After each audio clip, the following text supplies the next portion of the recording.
अस्सलाम वालेकुम जी, मेरा नाम मेरना समाने का और मैं बुशरा बीबी ख्वाब फेरी मानेका की बड़ी बेटी हूँ। मैंने कभी कोई वीडियो नहीं बनाई है, मेरी पहली वीडियो आज तक। ना कभी कोई इंटरव्यू, ना कोई किसी जर्नलिस्ट से बात की, ना कभी कोई बयान दिया। लेकिन ये वीडियो बनाने का सिर्फ मेरा ये मकसद था कि मामा के बारे में इतनी गंदी गंदी बातें सुनने को मिल रही हैं, उन पर इतने गलत गंदे गंदे इल्ज़ाम लगाए जा रहे हैं जो कि मेरे लिए बर्दाश्त करना बहुत मुश्किल था। तो मैंने ये वीडियो बनाई ताकि मैं आप लोगों को असलियत बता सकूँ। मेरे आगे कुरान पढ़े, जो भी बात करूँगी सच करूँगी, और अगर सच नहीं करूँगी तो फिर मैं अल्लाह ताला ही मेरा हिसाब किताब करेगा। दूसरी बात है कि मैं और मेरे बहन भाई हमेशा हम खामोश इसलिए रहे क्योंकि जब वालिदैन की डिवोर्स होती है तो बच्चे बहुत ज़्यादा इफेक्ट होते हैं। ज़ाहिरी बात है, हम बच्चे भी बहुत तकलीफ़ में थे और साइड पिक करना हमारे लिए मुश्किल था क्योंकि हम माँ बाप दोनों से बहुत अटैच थे हैं बल्कि। और मैं मैरिड थी, मेरी जो इन लॉज की फैमिली है उनकी वापसी नून लीग से, तो ऐसे टाइम में खामोश रहना बेहतर था हमारे लिए। कोई भी इल्ज़ाम लगे आज तक या कोई भी बात हो, किसी चीज़ पे भी हमने कोई अपना रद्द-ए-अमल नहीं दिया, ना कभी कोई बयान दिया। लेकिन ऐसे जब मामा की बात आई तो माँ ऐसे चुप नहीं बैठा गया, इसलिए हमें मुनासिब लगा कि हम ये वीडियो बना के आप लोगों को इसलिए बताएं। पहली बात तो भी रिसेंटली किसी ने उन पर इल्ज़ाम लगाया जी वो अमलियात करती थी और मेरे बाबा अमलियात के असर में थे, इसलिए पहले कभी उनके बारे में कोई बात नहीं की। ये सरासर झूठ है, झूठा इल्ज़ाम है। मामा को दीन के बारे में जानना, दीन के बारे में पढ़ना, दीन के बारे में नॉलेज हासिल करने का बहुत शौक़ था, पैशन था उनका। उनको कोई बुक मिलती थी औलिया किराम की ज़िंदगी के बारे में, कुरान की तफसीर से लेके जो भी दीन के बारे में था वो पढ़ती थी और उस नॉलेज को फिर वो आगे लोगों तक पहुंचाती थी। किस तरह पहुंचाती थी? उनसे कोई सवाल करता था, कोई हेल्प मांगता था तो वो दीन की रोशनी में उसकी रहनुमाई करती थी। इतना सिर्फ उनका कसूर है।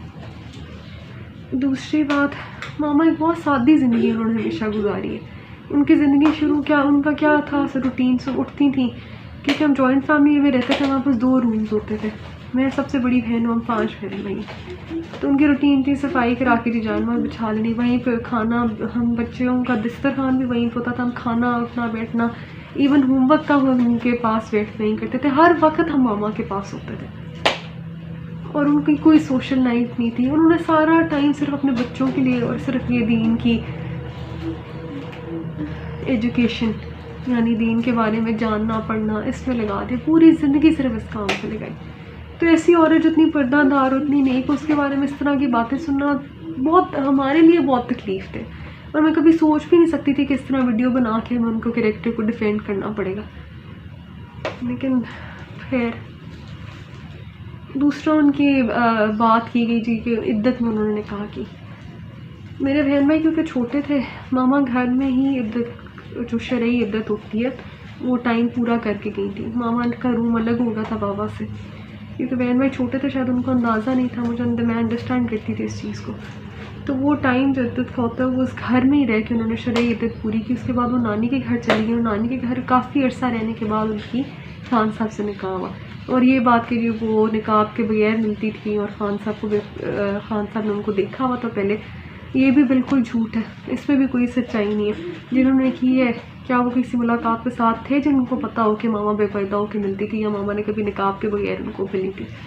ये बिल्कुल गलत बात है। खान साहब ने वाकई उनको पहली दफ़ा निकाह के बाद ही उनका चेहरा देखा था क्योंकि मामा ग्लव्स और निकाब के बगैर कभी खान साहब को मिली ही नहीं थी। वो पर्दादार खातून है, हमेशा हर नामहरम से पर्दे में ही मिली है। पहली बात, उनका घर से के आना जाना होता ही नहीं था, ना वो घर से निकलती थी, ना उनका कोई मिलना मिलाना था, ना कोई उनका सोशल सर्कल था, वो घर में ही रहती थी। तीसरी बात ये, जो अभी रिसेंटली उन पर केसेस किए गए ज़िना का और इस तरह की गंदी बातें उनके कैरेक्टर पर छाली नहीं, तो हम बेटियाँ होते हैं, हमारे लिए बहुत तकलीफ थी उनके बारे में ये बातें सुनना। तो कुरान से ऊपर, अल्लाह ताला की अदालत से ऊपर तो कोई नहीं है ना इस दुनिया में ना। वैसे इंसाफ हमें मिल भी नहीं सकता और ना इंसाफ की उम्मीद है किसी से। हमारी अदालतों में कितना कोई इंसाफ हो रहा है सबको पता है। लेकिन सिर्फ एक बात तो आप लोगों तक पहुंचाना कि किसी के किरदार को शिकना करना बहुत आसान होता है, सबूत के साथ करें। सबूत क्या है आपके पास इन चीज़ों के? ज़िना करती थी वो, अमलियात करती थी। अल्लाह ताला ने कहा कि किसी नेक औरत के ऊपर तोहमत लगाना बहुत बड़ा गुनाह है और जो लगा रहे हैं ना, मुझे यकीन है कि वो अल्लाह ताला उनका खुद ही उनको इस चीज़ का वो देगा। मुझे कुछ कहने की ज़रूरत नहीं है। अल्लाह ताला शहंशाह है और हमने अपना हर केस जो है वो अल्लाह ताला की अदालत में छोड़ा है, क्योंकि इस दुनिया में तो किसी से इंसाफ की कोई उम्मीद नहीं, ना किसी रिश्तेदार से और ना ही हमारी अदालतों से। लेकिन सिर्फ बताने का मकसद ये था कि कुरान पे हाथ रख के इस चीज़ की गवाही देते हैं कि हमारी माँ वाकई बहुत नेक औरत है, और उन पे लगाए हुए तमाम इल्ज़ाम, सारी गंदी बातें बिल्कुल बेबुनियाद और झूठी है। और क्योंकि हम बच्चे हैं, हमारे से ज़्यादा उनको कोई नहीं जानता। फिर लतीफ़ ड्राइवर होगा या कोई भी नौकर होगा, उसकी गवाही से ज़्यादा आगे हमारी बात है, क्योंकि हमने उनके साथ ज़्यादा टाइम गुजारा।